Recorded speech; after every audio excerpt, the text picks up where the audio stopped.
Good morning, everyone. I'm excited to welcome you all today. Today's presentation is about the sectors of Indian economy. We will explore the different parts that make up India's economic landscape. Over the next few slides, we will look into the primary, secondary, and tertiary sectors, understand their roles, and see how they contribute to the nation's growth. Let's get started. Now, let's move on to slide 2, which covers the classification of sectors based on ownership. This is a crucial aspect because understanding who owns and controls different sectors helps us analyze how resources are allocated and how economic activities are organized. We'll also look at employment and productivity issues within these sectors, as these factors directly impact economic growth and development. Comparing different sectors allows us to see their relative contributions and challenges. Additionally, we'll discuss unemployment trends, which are closely linked to sectoral shifts and labor market dynamics.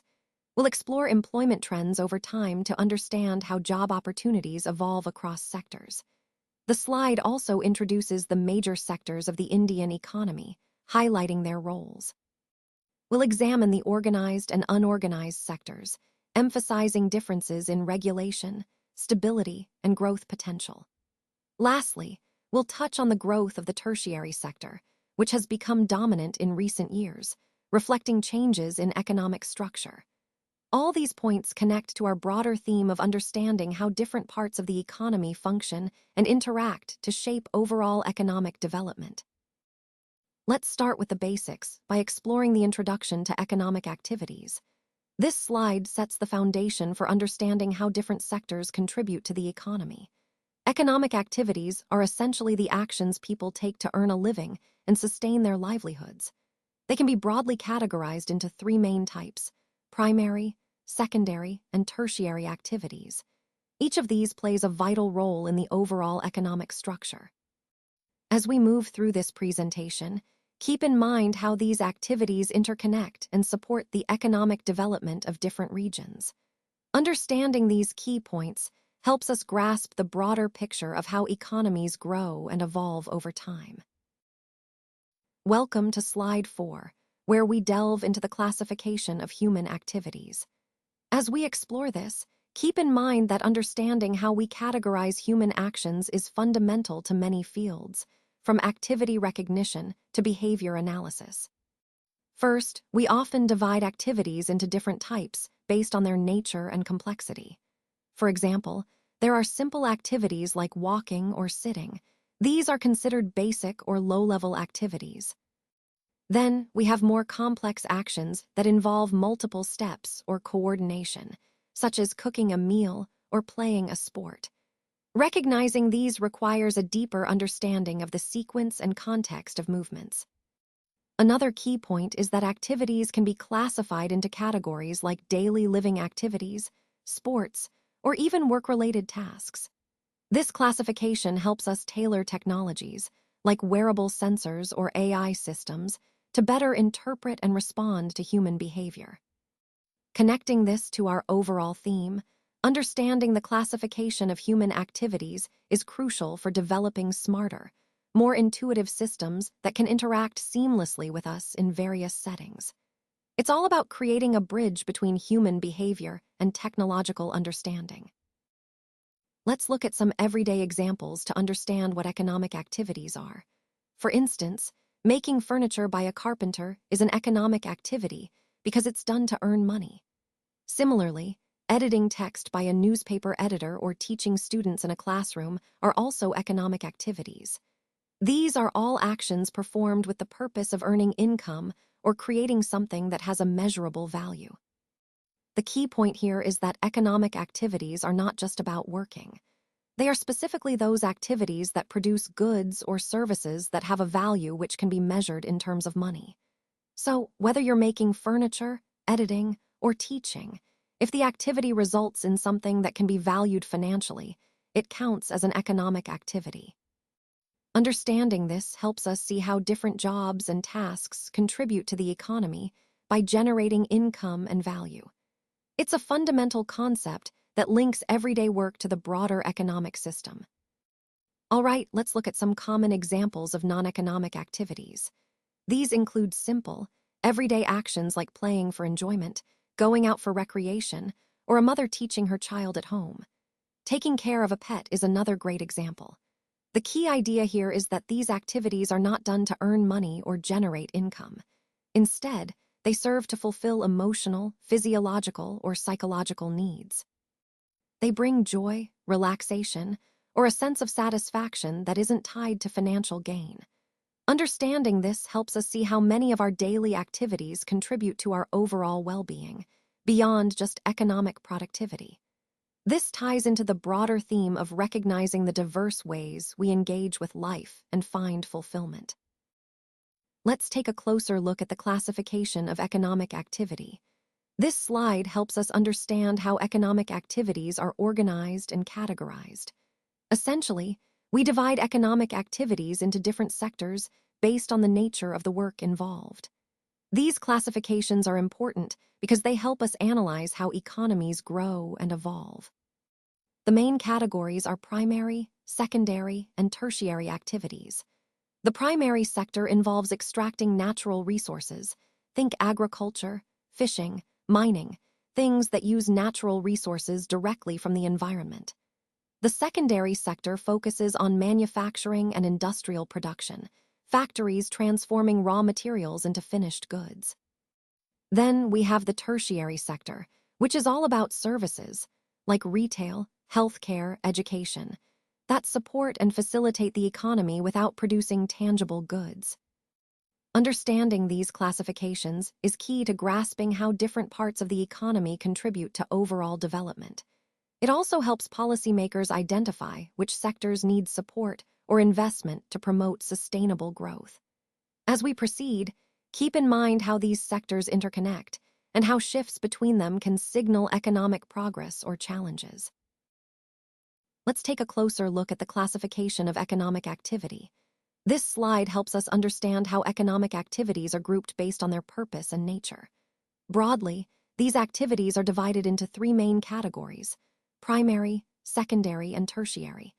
The primary sector involves the extraction of natural resources, like farming, fishing, mining, and forestry. It's all about utilizing natural resources directly from the earth. Next, we have the secondary sector, which focuses on manufacturing and industrial production. Think of factories turning raw materials into finished goods, such as cars, textiles, and construction. This is where raw materials are transformed into products that we use daily.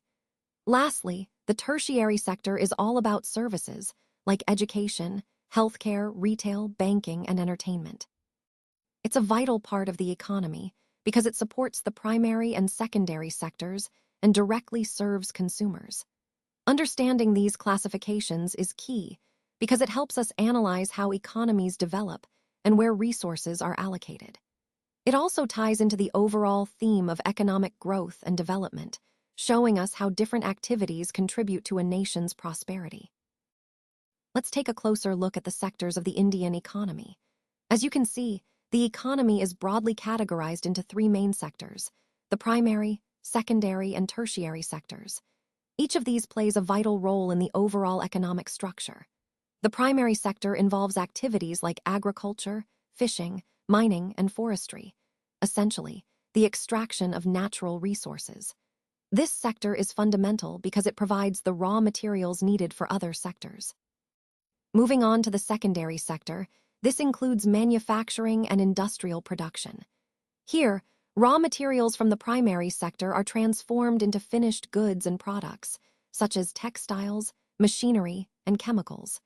This sector is crucial for industrial development and employment generation. Lastly, we have the tertiary sector, which is all about services. This includes education, healthcare, banking, transportation, and information technology. Nowadays, the tertiary sector is becoming increasingly dominant in the Indian economy, reflecting a shift towards a service-oriented economy. Connecting these points to the overall theme, understanding these sectors helps us see how different parts of the economy are interconnected and how they contribute to growth and development. Each sector influences the others, creating a dynamic system that drives India's economic progress. So, when we talk about the primary sector, we're referring to the part of the economy that involves the direct use of natural resources. This includes activities like agriculture, mining, fishing, forestry, and dairy farming. Essentially, these are the sectors where raw materials are produced through natural extraction or biological processes. It's sometimes called the agriculture and related sector because it forms the foundation for many other industries.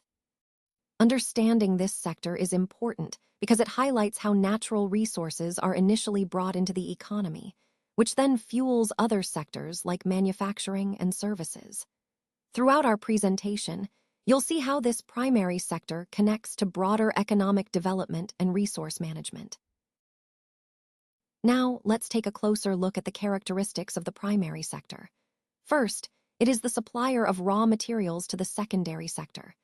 This means that it provides the basic resources needed for manufacturing and other industrial processes. Next, goods in this sector are produced by exploiting nature or utilizing natural processes. For example, activities like farming, fishing, and mining rely directly on natural resources. Lastly, the primary sector produces natural goods, things like minerals, crops, and livestock, that form the foundation for many other industries. Understanding this sector is crucial because it feeds into the entire production chain, supporting the growth of the economy. Let's look at some simple examples to understand what the secondary sector is all about. For instance, yarn is converted into cloth by weaving at a textile mill. Similarly, sugar cane is transformed into sugar in a sugar mill. Crude oil, on the other hand, is refined into petrol in a refinery. These examples show how raw natural goods are changed into more useful products through manufacturing processes. The secondary sector includes all these activities, where the primary raw materials are processed and turned into finished goods. This sector plays a crucial role in our economy because it adds value to natural resources and creates products we use every day. So, in essence, the secondary sector is all about taking raw materials and giving them a new, more useful form through manufacturing. Now, let's talk about the secondary sector. It is the consumer of the primary sector, meaning it relies on raw materials from activities like farming or mining. The key point here is that goods are produced through a process of manufacturing. This involves transforming raw materials into finished products that we can use. Essentially, the secondary sector produces manufactured goods, such as textiles, cars, and electronics. The main characteristics of this sector include its focus on manufacturing and processing. It's where raw materials are developed into more complex products. This sector is crucial because it adds value to raw materials and supports various industries. Connecting this to our overall theme, the secondary sector forms a vital bridge between raw resource extraction and the final goods we consume. Now, let's take a look at the tertiary sector. This sector includes activities like transportation, storage, trade, communication, banking, insurance, and more. These are the services that do not produce physical goods but are essential for supporting the economy. The key idea here is that the tertiary sector is often called the service sector because it focuses on providing services rather than goods. These services are crucial because they help facilitate the development of the primary and secondary sectors, which deal with raw materials and manufacturing. In essence, the tertiary sector acts as the backbone that connects different parts of the economy, ensuring smooth operation and growth. It's interesting to see how these service activities support and enhance the productivity of the other sectors, playing a vital role in overall economic development. Now, let's look at the characteristics of the tertiary sector. First, it assists both the primary and secondary sectors, acting as a support system that helps facilitate their activities. Essentially, it provides services that make the entire economy function smoothly. Next, services in this sector are different from goods because they are rendered directly in the presence of the users. This means that when someone receives a service, they are there at the moment it happens, and these services are intangible. They can't be touched or stored for later. Unlike physical products, you can't stockpile a service for future use. Lastly, the tertiary sector is focused on producing services rather than tangible products. These services include things like healthcare, education, retail, and entertainment, which are crucial for meeting people's needs and supporting economic growth. Overall, understanding these characteristics helps us see how vital the tertiary sector is in our modern economy. Let's take a closer look at the comparison of sectors. Here, we can see how different industries perform and contribute to the overall picture. It's important to understand the key differences, such as growth rates, investment levels, and innovation potential across these sectors. This comparison helps us identify where the opportunities are and where challenges might lie. Throughout this presentation, we've emphasized the importance of sector-specific strategies, and this slide highlights the need to tailor our approaches based on these insights. Recognizing these distinctions allows us to make more informed decisions as we move forward. Let's take a closer look at the difference between the primary and secondary sectors. On the left, the primary sector is all about producing natural goods. This includes activities like farming, fishing, mining, and forestry, basically, working directly with nature. Goods here are produced by exploiting natural resources or using natural processes. Think about harvesting crops or extracting minerals.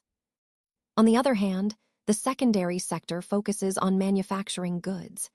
This involves taking those raw materials from the primary sector and transforming them through various processes into finished products. It's where factories and workshops come into play, creating things like cars, clothes, or electronics. Another key point is their relationship in the economic chain. The primary sector supplies raw materials to the secondary sector, making it the supplier. Meanwhile, the secondary sector then produces manufactured goods that are ultimately consumed by people or other industries. Understanding this connection helps us see how different parts of the economy work together. Raw materials flow from nature, are processed into products, and then reach consumers. This interdependence is fundamental to the overall economic structure. Let's take a closer look at the difference between the primary and tertiary sectors. On the left, we have the primary sector, which is all about producing natural goods. These are resources directly obtained from nature, like minerals, crops, or animals. The key point here is that goods are created by exploiting natural resources or using natural processes. Think of farming, fishing, or mining. All of these activities harness nature's gifts. Now, moving to the right, we see the tertiary sector. Instead of producing physical goods, this sector focuses on providing services.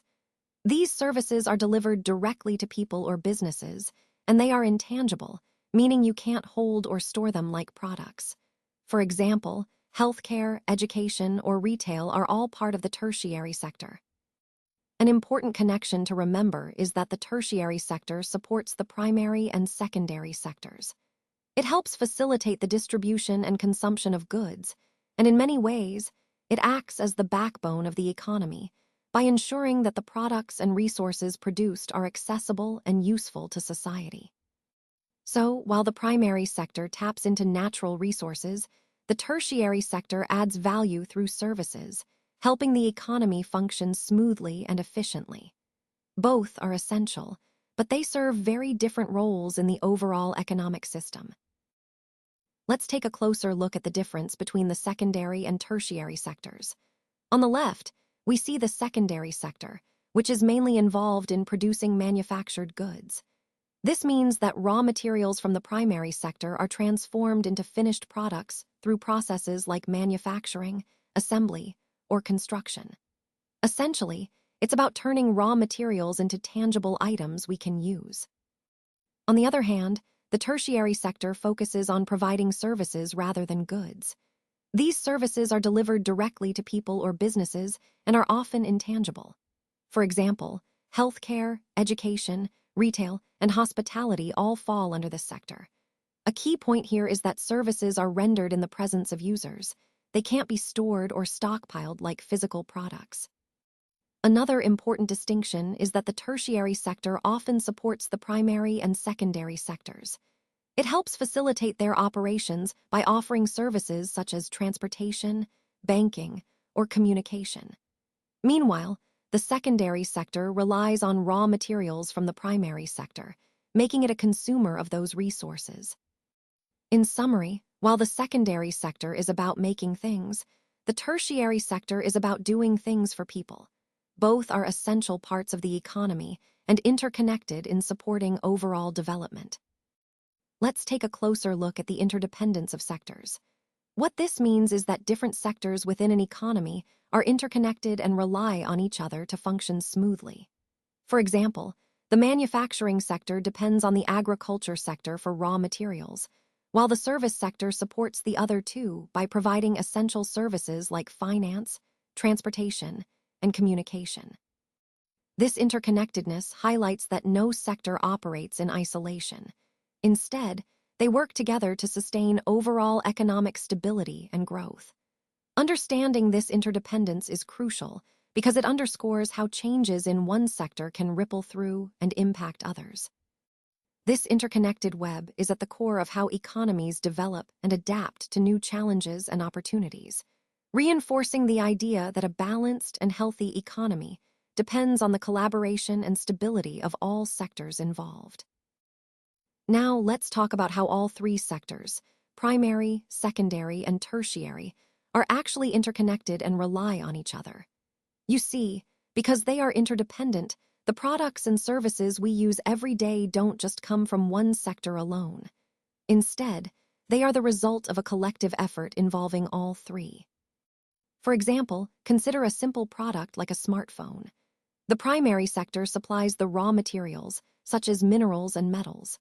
The secondary sector takes those materials and manufactures the actual phone, assembling and processing everything. Then, the tertiary sector handles the distribution, sales, and after-sales services that get the product into our hands. What's really important to understand here is that the development of one sector depends heavily on the progress of the others. If one sector faces setbacks, it can slow down the entire chain. So, growth in manufacturing or services can't happen in isolation. All three need to develop together. This interconnectedness highlights the overall theme of how the economy functions as a system, where each part supports and relies on the others to ensure products and services reach us efficiently. It's a seamless partnership that keeps the wheels of the economy turning smoothly. Now, let's look at how the primary, secondary, and tertiary sectors depend on each other. Starting with the tertiary sector, it often relies on the primary sector for services like tourism, especially when extraction sites become attractions. For food, workers in the secondary sector depend on the primary sector to provide their daily meals. The primary sector also supplies the market with essential services like transportation, which are vital for moving goods and people. Moving to the secondary sector, it depends on the primary sector for raw materials such as sugar cane for a sugar mill or natural resources like coal and firewood for energy. Additionally, it needs other inputs like medicines, shoe polish, and various tools, say, scissors used by barbers, that are produced by the secondary sector itself. This sector also purchases services from the tertiary sector, including transportation and banking. The tertiary sector, in turn, depends heavily on the secondary sector for ideas and technology, which are developed through research. It also relies on these technological advancements for providing services such as transportation, banking, insurance, and power. Moreover, the tertiary sector facilitates the sale of goods produced by the primary sector, acting as a bridge in the economy. Now, looking at the primary sector, it depends on the tertiary sector for essential services like transportation, banking, and insurance, which help in marketing and selling their products. The tertiary sector also supports the primary sector by facilitating trade, ensuring that goods reach markets efficiently. Finally, the secondary sector depends on the tertiary sector for other inputs like fertilizers, which are crucial for agriculture, and for tools used in farming and manufacturing. It also relies on the tertiary sector to help market the goods produced by the primary sector, completing the cycle of interdependence. In summary, these sectors are all interconnected, each relying on the others to function smoothly and support economic growth. This interconnectedness highlights the importance of understanding how different parts of our economy work together. let's take a closer look at economic growth and employment. As we've seen throughout this presentation, these two factors are deeply interconnected. When the economy grows, it typically leads to more job opportunities, which benefits individuals and society as a whole. Conversely, strong employment levels can stimulate further economic activity, creating a positive cycle. It's important to understand that sustainable growth isn't just about increasing GDP. It also involves ensuring that employment opportunities are accessible and that economic benefits are broadly shared. This balance is crucial for long-term stability and prosperity. So, as we think about policies and strategies, keeping an eye on both growth and employment helps us build a resilient and inclusive economy. Activities under primary, secondary, and tertiary sectors produce a large number of goods and services, and a large number of people are involved in those activities. Most of the time, a good or service becomes consumable with the collective contribution of all three sectors. Therefore, comparing the performance of these three sectors is not easy. Each sector plays a vital role in the economy, and they are interconnected in many ways. When we try to evaluate which sector is doing better or contributing more, we need to consider the complexity of their interactions and the overall impact on the economy. This makes direct comparisons challenging, but understanding their unique contributions helps us appreciate how they work together to meet the needs of society. Now let's look at some examples of intermediate goods. First, we have milk, which is used in making butter and other dairy products.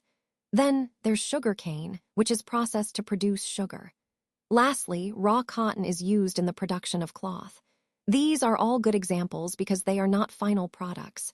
Instead, they serve as inputs in creating other goods. Remember, intermediate goods are essential because they help us understand how different products are made and how the economy functions. They are goods or services used in the production of some other goods or services, playing a crucial role in the supply chain. This helps us see the bigger picture of how various industries are interconnected.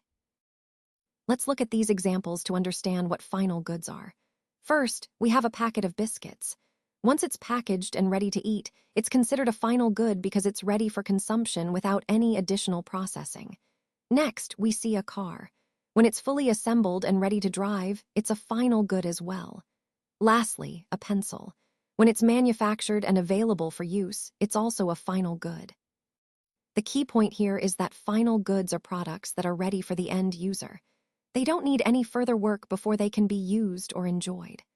This concept ties into our overall discussion of how goods and services are categorized in the economy, helping us distinguish between what's ready for consumption and what's still in the production process. Let's break down what GDP really means. First, product refers to the monetary value of final products. This is the worth of goods and services at the end of the production process, ready for purchase. Next, domestic refers to a political territory, meaning we're looking at everything produced within a specific country. Then, gross indicates the total or sum, so we're adding everything together. Putting it all together, GDP is the sum of the monetary value of final goods and services produced within a country in a year. It's a key indicator because it gives us a snapshot of a country's economic activity over a specific period. Understanding GDP helps us gauge how well an economy is doing overall, which ties into the bigger picture of economic health and growth. Now, let's talk about why we only consider the value of final goods and services when estimating GDP. The key reason is that the value of final goods already includes the value of all the intermediate goods or services used to produce them. This means we don't need to add up the value of everything that went into making a product separately. Doing so would lead to double counting. For example, if we counted both the raw materials and the finished product, we'd be counting some values twice. To keep our GDP estimate accurate and straightforward, we focus only on the final goods and services. This is really important because it helps us get a clear picture of the overall economic output without inflating it. It also ties into the broader goal of understanding how the economy is performing by avoiding the pitfalls of double counting. So, in summary, Considering only final goods ensures our GDP measurement is precise, comprehensive, and free from overestimation, which is essential for analyzing economic health effectively. The Central Statistics Office, which operates under the Ministry of Statistics and Program Implementation, is responsible for estimating India's GDP. They do this by collecting and compiling data on production from a wide range of departments across both state governments and union territories. This process is crucial because it ensures that the GDP figures are comprehensive and reflect the true economic activity across the country. Essentially, they gather data from various sources, process it carefully, and then use it to assess the overall economic performance of India. This method highlights the importance of organized data collection and intergovernmental cooperation in creating accurate economic indicators, which are vital for policy making and planning. So, in the context of understanding India's economic health, the work of this central office is fundamental. Let's take a closer look at employment trends. As we explore this slide, notice how employment patterns evolve over time, reflecting broader economic shifts. These trends are essential because they help us understand the health of the job market and forecast future opportunities. When we see increases in employment sectors, it often indicates growth areas, while declines might signal challenges or shifts in industry demand. Connecting this to our overall theme, understanding these trends allows us to make more informed decisions and adapt strategies accordingly. Keeping an eye on employment data is crucial for staying ahead in a constantly changing economic landscape. Now, as we look at this slide, you'll notice that the production across all three sectors is indeed increasing. However, what's interesting is that the growth rates vary between these sectors. Over time, as the economy develops, the contribution of the primary sector, like agriculture and resource extraction, tends to decrease relative to the whole.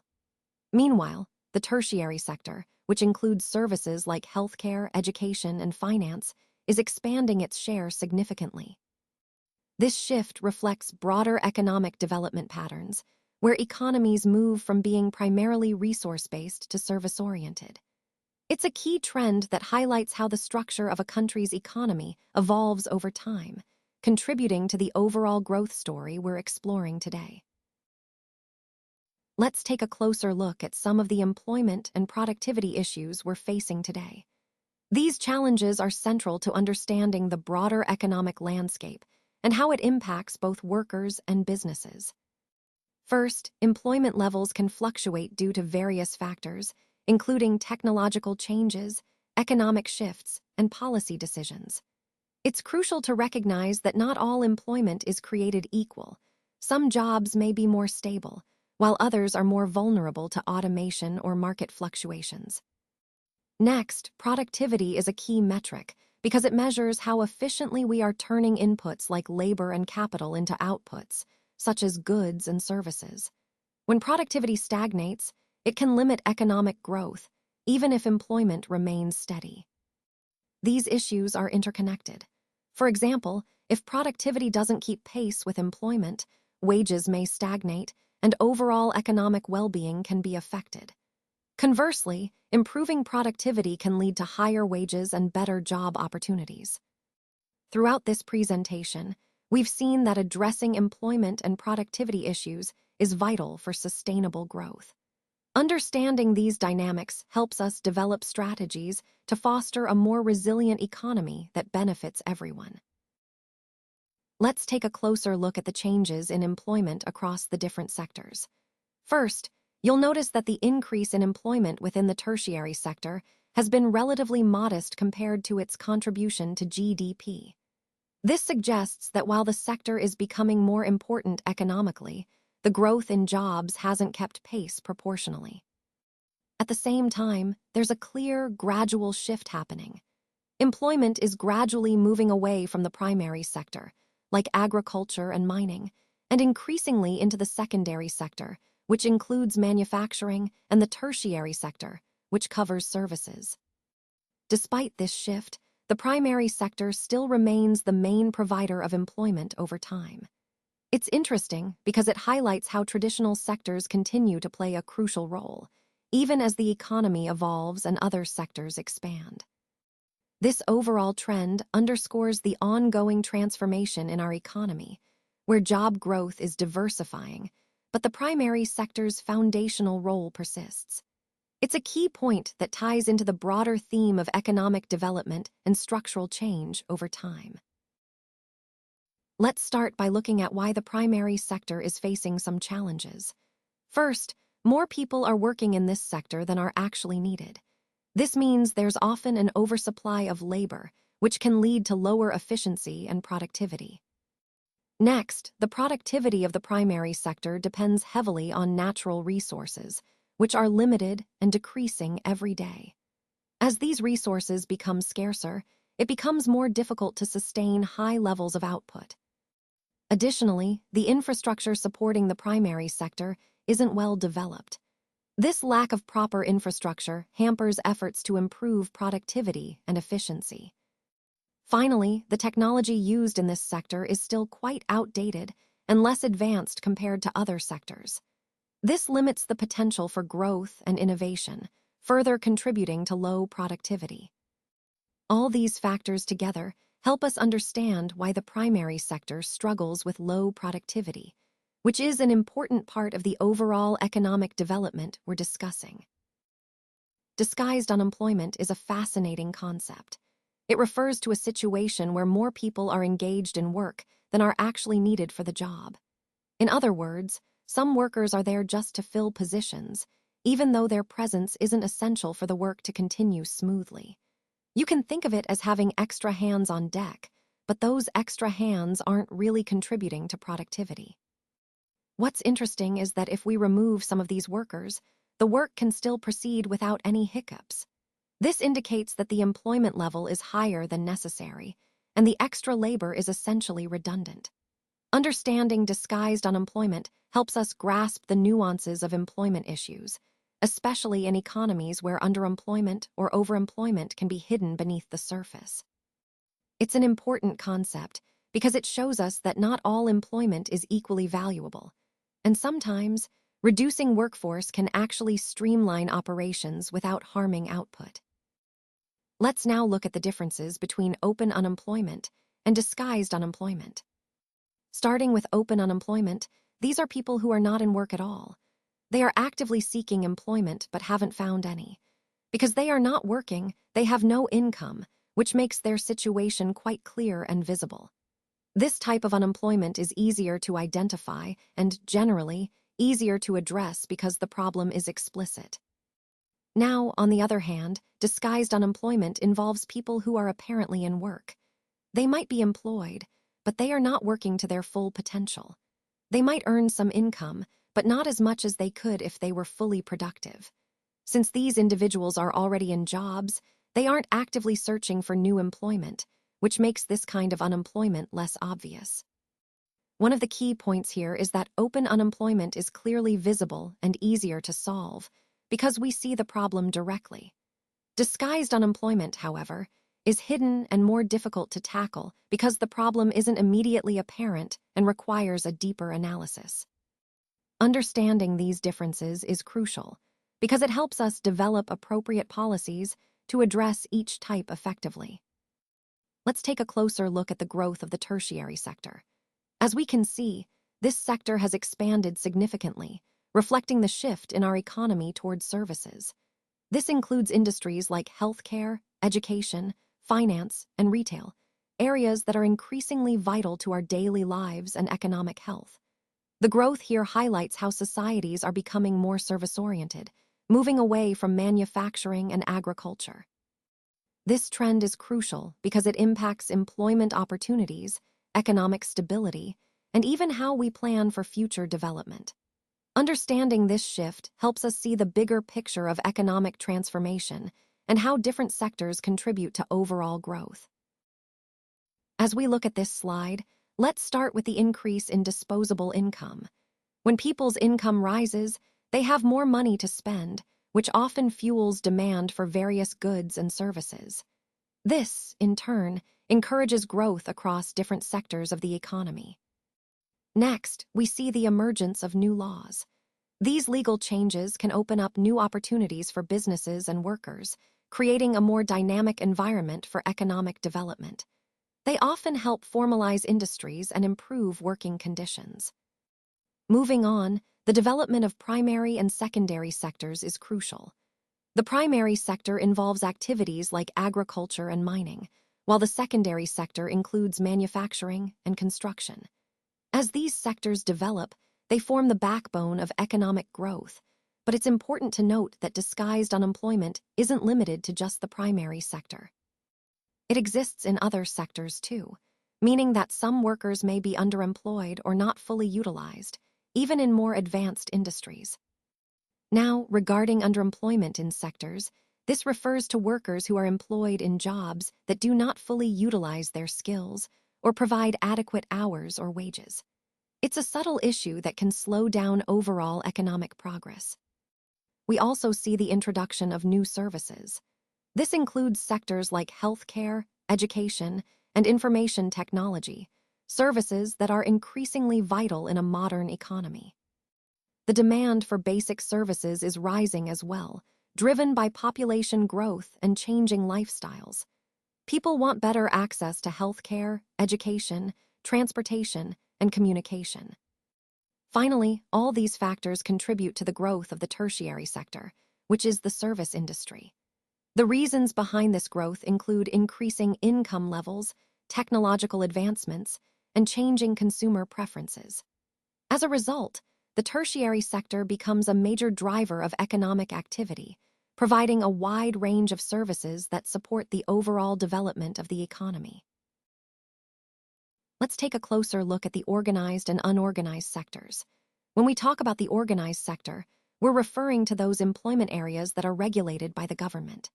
These include government services, large private companies, and factories that follow specific rules regarding wages, working hours, and employee benefits. Employees in this sector usually have job security, regular salaries, and access to social security schemes. On the other hand, the unorganized sector consists of small-scale industries, casual labor, and informal work arrangements. These jobs are often unregulated, meaning workers might not have formal contracts, and their wages and working conditions can be unpredictable. Many workers in this sector lack social security, health benefits, and job stability, which makes their work more vulnerable. Understanding the distinction between these two sectors is important because it helps us grasp the broader economic landscape. The organized sector offers stability and protections, while the unorganized sector is typically characterized by flexibility, but also insecurity. Both sectors are essential to the economy, but they also highlight the disparities in employment conditions that need attention for overall development. Now, let's look at the activities where the conditions of employment are specifically governed by laws. These are typically found in the organized sector, which includes formal employment arrangements. When we talk about the organized sector, we're referring to jobs that are regulated by government laws and regulations, ensuring certain standards and protections for workers. This sector often includes government employees, employees in large companies, and other formal establishments. The key point here is that the employment conditions, like wages, working hours, leave policies, and safety standards, are legally protected and standardized. This legal framework helps maintain fair working conditions and provides workers with rights that are enforceable by law. Understanding this is crucial because it highlights how the organized sector operates within a structured legal system that safeguards employee interests and promotes fair labor practices. This ties into our overall theme of understanding different employment conditions and the importance of legal protections in the workplace. Let's look at the key differences between the organized and unorganized sectors. In the organized sector, conditions of employment like salary and working hours are governed by laws, which means there are clear rules and regulations to protect workers. Employees in this sector usually have a formal contract of appointment, along with a letter that officially confirms their employment. This provides a sense of security, as fixed working hours and a regular income are standard. Workers also benefit from paid leave and leave with pay, ensuring they can take time off without losing earnings. Now, in contrast, the unorganized sector doesn't have these protections. There are no laws controlling employment conditions, so everything is more informal. Workers often don't receive a formal agreement or appointment letter, which can make their employment uncertain. Furthermore, there are no fixed working hours, and income can be unpredictable, making financial stability harder to achieve. And finally, workers in this sector usually don't get paid leave or leave with pay, which adds to their vulnerability. Understanding these differences helps us see the importance of regulation and formal employment in ensuring workers' rights and security. When we look at the organized sector, one key point to remember is that there is no absolute job security. Employees can be let go at any time, which makes their job quite unstable. On the other hand, in the unorganized sector, workers generally have better job security, meaning they are protected from arbitrary dismissal. Now, when it comes to after-retirement benefits, the organized sector usually does not provide these benefits, leaving employees without support once they retire. Conversely, workers in the unorganized sector often receive benefits like pension or other post-retirement facilities, which help ensure their financial stability later in life. Additionally, in the organized sector, employees typically have access to important benefits such as provident funds and gratuity. These are savings and welfare schemes that support workers financially during and after their employment. However, in the unorganized sector, such benefits are usually not available, which can make long-term financial planning more challenging. Connecting this to our overall discussion, these differences highlight the contrasting nature of these sectors. The organized sector offers more formal protections and benefits, but often at the cost of job security. Meanwhile, the unorganized sector provides more job stability but less formal support systems. Understanding these distinctions is crucial as we consider the broader implications for workers' welfare and economic stability. Let's talk about some of the key problems faced by workers in the unorganized sector. First, they generally do not get benefits like medical insurance, pension, insurance coverage, paid holidays, leave, or provident fund, which are typically available to workers in the organized sector. This lack of benefits makes their situation much more vulnerable. Secondly, these workers do not have job security. At any moment, there is a real possibility that they could lose their jobs without much notice or protection. This insecurity adds to their stress and uncertainty. Third, their income is neither regular nor secure. They often have unpredictable earnings, which makes planning their finances and future difficult. Lastly, there is no specific law governing their working conditions, things like salary, working hours, or termination.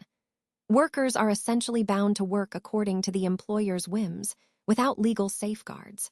All these issues highlight the difficult and insecure environment faced by workers in the unorganized sector.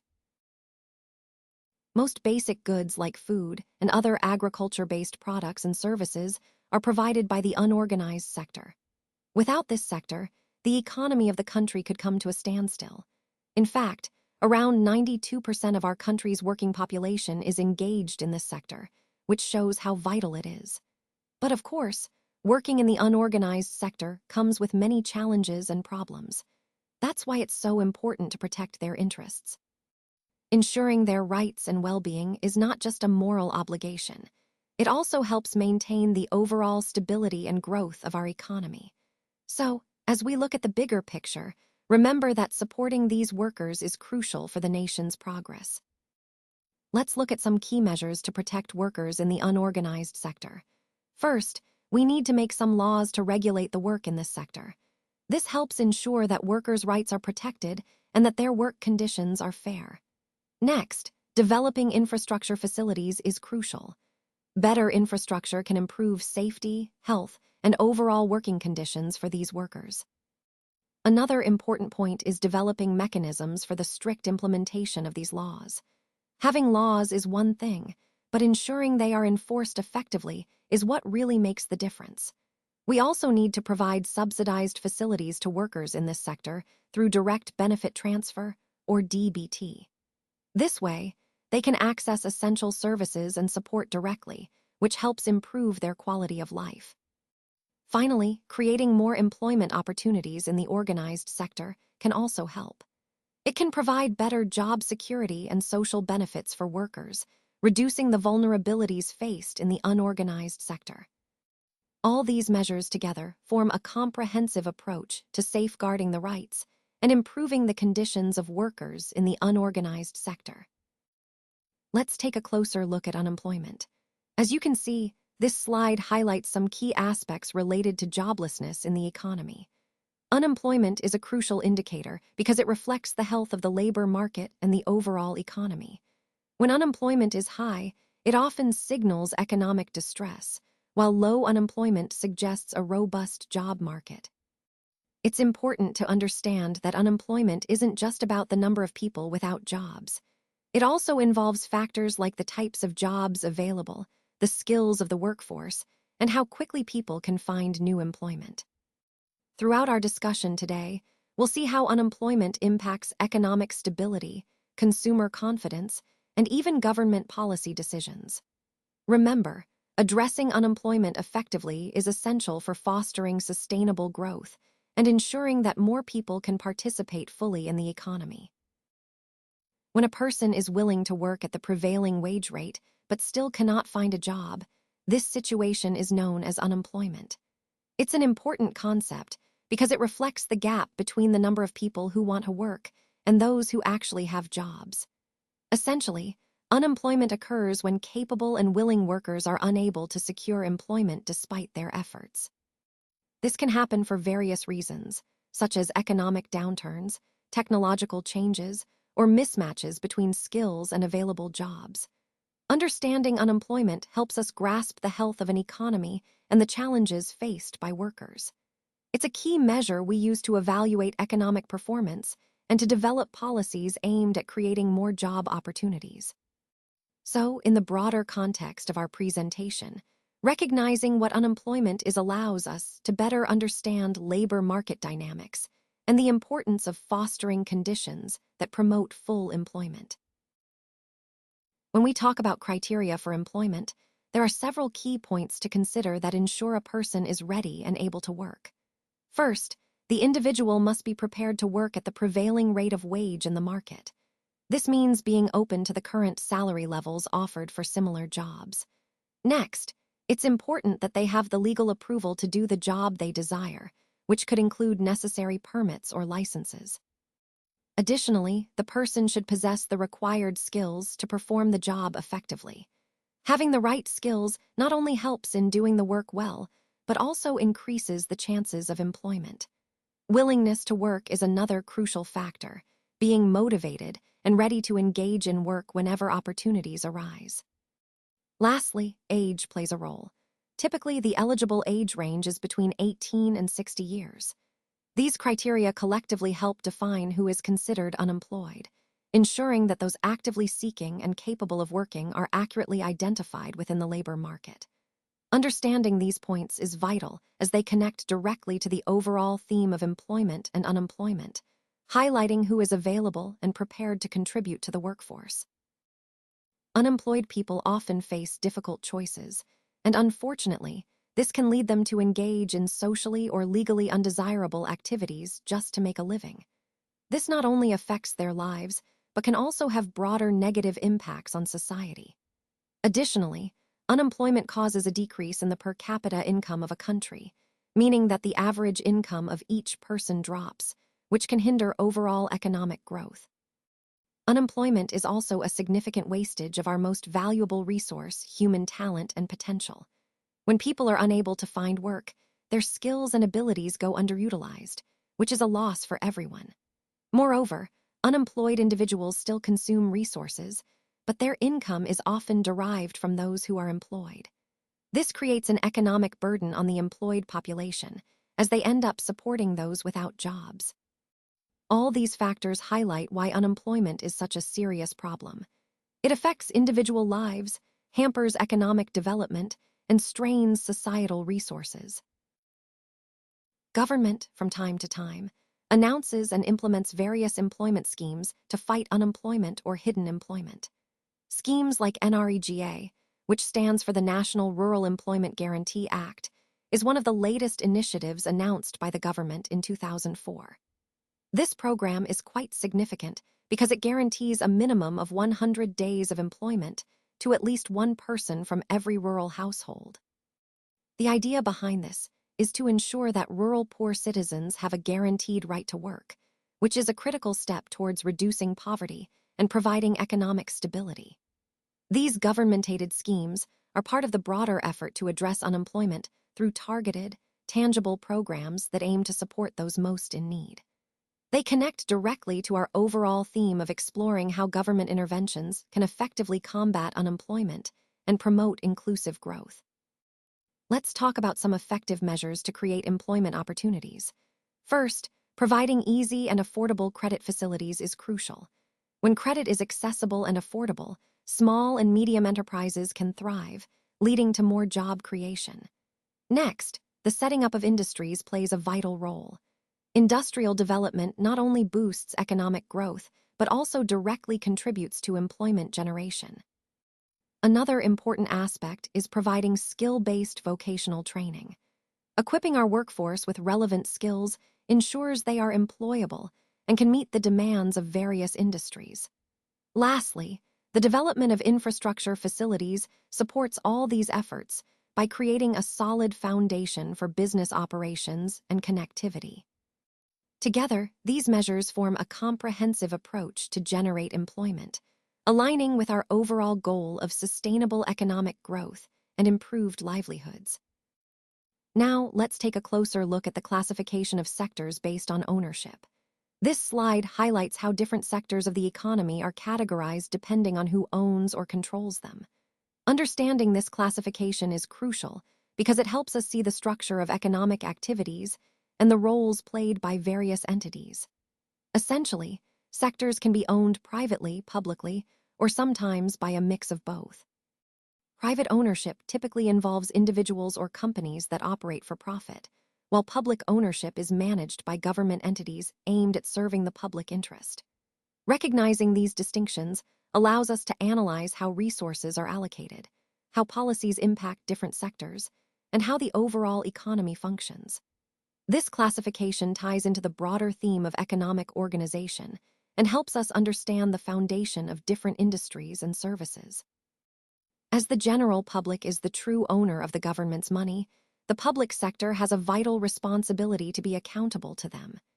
This means that the public sector must operate transparently and efficiently, always keeping the public's best interests in mind. The main objective of the public sector is to promote public welfare by providing goods and services at reasonable prices. Most of these services focus on basic necessities that everyone needs, like healthcare, education, and infrastructure. It's important to remember that the public sector is owned and controlled by the government, which ensures that these essential services are accessible to all. Overall, these characteristics highlight how the public sector plays a crucial role in serving the community and supporting societal well-being. Let's take a closer look at the role of the private sector in this context. The private sector is a crucial player because it drives innovation, investment, and operational efficiency. They bring expertise and resources that often complement public efforts, making initiatives more sustainable and scalable. It's important to recognize how collaboration between the private sector and public entities can create synergies. For example, private companies can develop new technologies or business models that address key challenges identified in our overall strategy. Furthermore, engaging the private sector can unlock additional funding and accelerate project implementation. Their involvement often leads to more dynamic and adaptable solutions, which are essential in a rapidly changing environment. Overall, integrating the private sector into this framework not only enhances capacity, but also ensures that we leverage the full spectrum of available expertise and resources. This connection ultimately supports our broader goal of building resilient and innovative systems for the future. Let's take a closer look at the characteristics of the private sector. First, the focus here is on maintaining a high level of productive efficiency and fostering competition. This means that private businesses strive to optimize their resources and stay competitive in the market to maximize profits. Secondly, these enterprises are managed professionally and operate in accordance with the laws set by the government. This ensures they function within a legal framework, which helps maintain order and fairness in the marketplace. Most private sector activities occur in the field, meaning they are usually involved in the production and sale of goods or services that have a higher potential for earning profit. This focus on profit is a key driving force behind their operations. The main objective for private businesses is to earn profit for the owner. Profitability is what sustains and motivates private enterprise, enabling growth and investment. Finally, private sector entities are owned and controlled by individuals or groups of individuals, rather than the government. This ownership structure gives them the flexibility and independence to make decisions quickly and adapt to market changes. In summary, the private sector is characterized by efficiency, professional management, a focus on profit, and private ownership, elements that are essential for understanding their role in the economy. Let's take a closer look at the comparison between the public and private sectors. First, ownership. The public sector is owned by the government, meaning it's funded and managed by public authorities, while the private sector is owned by individuals or groups of individuals who invest their own resources. Next, the fundamental motivation differs. The public sector primarily operates on a service motive, aiming to provide essential services to the public, often without a profit focus. In contrast, the private sector runs mainly on a profit motive, seeking to generate returns for its owners. When it comes to the types of goods and services provided, the public sector often offers basic services like healthcare, education, transportation, things that are vital but may not always be luxurious. The private sector, on the other hand, tends to provide more luxury goods and services, such as fine restaurants and theaters, catering to consumer preferences and higher income groups. Now, looking at facilities and productivity, public sector organizations typically have poorer facilities for their employees, but tend to have higher productivity levels. This might seem counterintuitive, but it's often due to the focus on efficiency and professional management. The private sector generally offers better facilities to attract and retain talent, but sometimes this can come at the expense of productivity due to various factors like market competition and resource constraints. Finally, efficiency and management styles differ significantly. The public sector tends to operate with a high level of efficiency because of professional management and a certain degree of autonomy. However, this can be limited by political interference, which sometimes hampers decision-making. Conversely, the private sector can achieve high efficiency because of professional management, but it often faces challenges like political interference that hinder smooth operations. Understanding these differences helps us appreciate how each sector functions and their respective roles in the economy. Both have their strengths and challenges, and recognizing these can guide us in policy formulation and organizational management. Now, let's talk about the importance of the public sector. The public sector is essential because it helps regulate and restrict the monopolistic tendencies of the private sector, especially when their main goal is to maximize profits. For example, take Indian Airlines. Without proper oversight, private companies might prioritize profits over service quality or affordability. The public sector steps in to ensure fair competition and prevent such monopolistic practices. Since the public sector operates with a service motive, its primary goal is to provide goods and services that are affordable for everyone, including the poor. Think of government medical services, which aim to make healthcare accessible and reasonably priced for all segments of society. Overall, the public sector plays a crucial role in balancing the market, ensuring that essential services remain accessible, and that private entities do not exploit their dominance for excessive profit. This aligns with the broader theme of creating a fair and equitable economy that benefits all citizens. Private investors often face limitations when it comes to investing in projects that require huge costs and long periods to see a return. They are either unable or reluctant to take on these kinds of investments. That's where the public sector steps in. The government must invest in critical areas like road construction, dam projects, and even advanced fields such as space and atomic research. These are essential for our country's infrastructure development, but are not immediately profitable, so private investors tend to shy away from them. On the other hand, the private sector mainly focuses on activities that promise higher profitability. This is natural because private companies aim to maximize their returns. However, this creates a gap in providing services and infrastructure for people living in less developed or backward areas. That's why the public sector has an important role in addressing these needs, such as running government schools or healthcare facilities where private investment is limited. Additionally, certain activities related to the economic and political security of a country must remain under government control. For example, printing currency notes is a sensitive task that requires strict regulation to maintain stability and trust in our economy. So, the overall importance of the public sector lies in filling the gaps left by private investors and ensuring that essential services and security measures are maintained for the well-being and development of the nation.